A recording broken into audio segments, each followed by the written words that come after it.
आज की कक्षा में हम पढ़ेंगे मुहावरे। तो एक उदाहरण देखिए। मंथरा ने केकई के कान भर दिए। अब यहाँ पर कान भरने का शाब्दिक अर्थ कुछ भी नहीं है। मंथरा ने केकई के कानों में कुछ भरा है तो नहीं, परंतु संकेत से अर्थ निकलता है कि उसने कुछ भड़काने वाली बात कही है।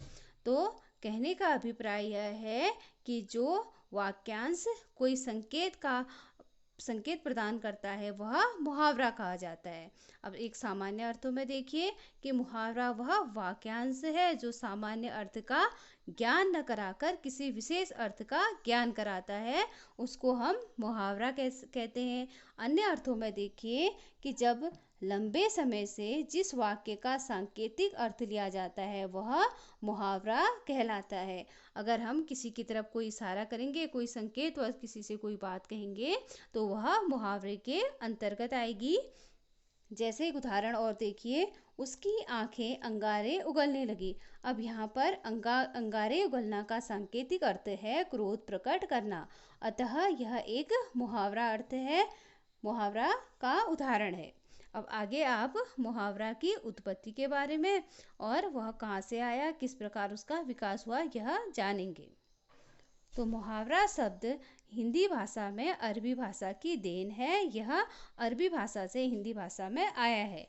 अरबी भाषा में मुहावरा को मुहावराह कहा जाता था, लेकिन हिंदी में आते आते वह मुहावरा हो गया, जिसका अर्थ होता है अभ्यास या बातचीत।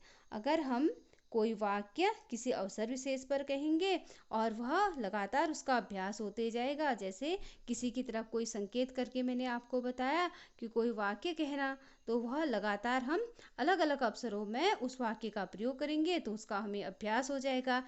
या हम बातचीत में उस वाक्यांश का प्रयोग करेंगे तो वह हमारा मुहावरा है और वह आगे भी मुहावरे के रूप में ही भविष्य में प्रयोग होता रहेगा। अब हम जानेंगे मुहावरों का प्रयोग। अब मुहावरों का प्रयोग क्यों किया जाता है?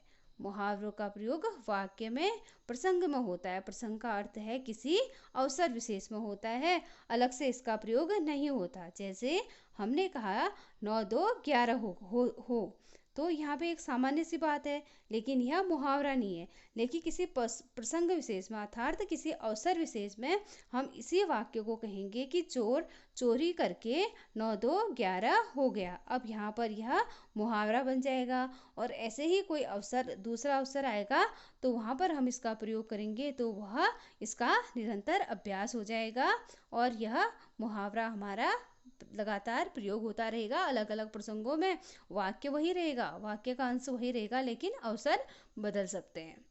तो कहने का अभिप्राय यह है, किसी चीज़ की ओर संकेत करना, किसी घटना विशेष की ओर संकेत करना किसी वाक्यांश को लेके, तो वह मुहावरा है। अब मुहावरा का प्रयोग क्यों किया जाता है? मुहावरे के प्रयोग से निम्न लाभ होते हैं। जैसे आपने देखा कि हमने एक साधारण सा वाक्य बोला, चोर चोरी करके भाग गया। अब इसी वाक्य को हमने दूसरे रूप में बोला, चोर 9 2 11 हो गया। अब यहाँ पे आपने देखा कि भाषा प्रभावशाली हो गई। अगर यही बात आपने दूसरे से इस प्रकार से कही तो आपकी बात प्रभावशाली लगी और मनमोहक, मन को मोहने वाली लगी।